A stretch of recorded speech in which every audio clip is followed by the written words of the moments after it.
Hello everyone. ನಿಮ್ಗೇನಾದ್ರೂ ನಿಮ್ಮ walking ಸ್ಟೈಲನ್ನ improve ಮಾಡ್ಕೋಬೇಕಾ?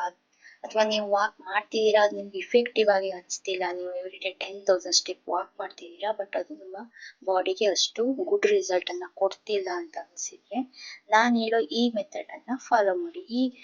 ನಾನು ಹೇಳೋ ಈ ತರ ವಾಕ್ ಮಾಡೋದ್ರಿಂದ ನಿಮ್ಮ ಮೆಟಬಾಲಿಸಮ್ ಇನ್ಕ್ರೀಸ್ ಆಗುತ್ತೆ, ಮಸಲ್ಸ್ ಸ್ಟೋನ್ ಆಗುತ್ತೆ, ಬ್ಲಡ್ ಪ್ರೆಷರ್ ಅಂಡರ್ ಕಂಟ್ರೋಲ್ ಬರುತ್ತೆ, ವೇಟ್ ಲಾಸ್ಗೂ ಇದು ತುಂಬಾ ಹೆಲ್ಪ್ ಆಗುತ್ತೆ. ನಿಮ್ಗೆ ಏನಾದ್ರು ಸ್ಲೀಪ್ ಡಿಸ್ಟರ್ಬೆನ್ಸ್ ಇದೆ ಅಂದ್ರೆ ನಿಮ್ಮ ಸ್ಲೀಪ್ ಕ್ವಾಲಿಟಿಗೂ ಇಂಪ್ರೂವ್ ಆಗುತ್ತೆ. ಇದು ಏನ್ ಮಾಡ್ಬೇಕು ಈ ತರ ವಾಕಿಂಗ್ ಅಂದ್ರೆ, ನೀವು ½ ಟೈಮ್ ಇಟ್ಕೊಂಡು 3 ಅಂತ ಅದನ್ನ ಡಿವೈಡ್ ಮಾಡ್ಕೊಬೇಕು.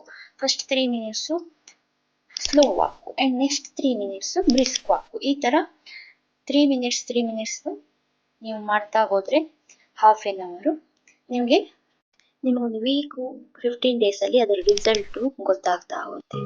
ನೀವೇನಾದ್ರೂ 10,000 ಸ್ಟೆಪ್ ವಾಕ್ ಮಾಡೋದ್ರಿಂದ ನಿಮಗೆ ಅದು ತುಂಬಾ ಹೆಲ್ತ್ ಬೆನಿಫಿಟ್ ಸಿಗ್ತಿಲ್ಲ ಅಂತ ಅಂದ್ರೆ ನೀವು ಈ ತರ ನಿಮ್ಮ ರುಟೀನ್ ಅಲ್ಲಿ ನೀವು ಆಡ್ ಮಾಡ್ಕೋಬಹುದು. ಸೊ ಇದು ಎವ್ರಿ ಒನ್ ಹೆಲ್ಪ್ ಆಗುತ್ತೆ.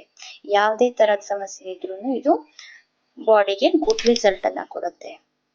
ನಮ್ಮ ಮೆಟಬಾಲಿಸಮ್ ರೇಟ್ ಅನ್ನ ಇನ್ಕ್ರೀಸ್ ಮಾಡಿ ನಾವು ಫುಲ್ ಡೇ ಎನರ್ಜೆಟಿಕ್ ಆಗಿರೋ ತರ ಇದು ನಮ್ಮನ್ನ ನೋಡ್ಕೊಳ್ಳುತ್ತೆ. ಸೊ ನಿಮ್ಮ ಎವ್ರಿ ಡೇ ರುಟೀನ್ ನಲ್ಲಿ ಒಂದು ½ ಈ ತರ ನೀವು ಅಭ್ಯಾಸ ಮಾಡ್ಕೊಂಡ್ರೆ ನಿಮಗೆ ವೆರಿ ಹೆಲ್ಪ್ಫುಲ್.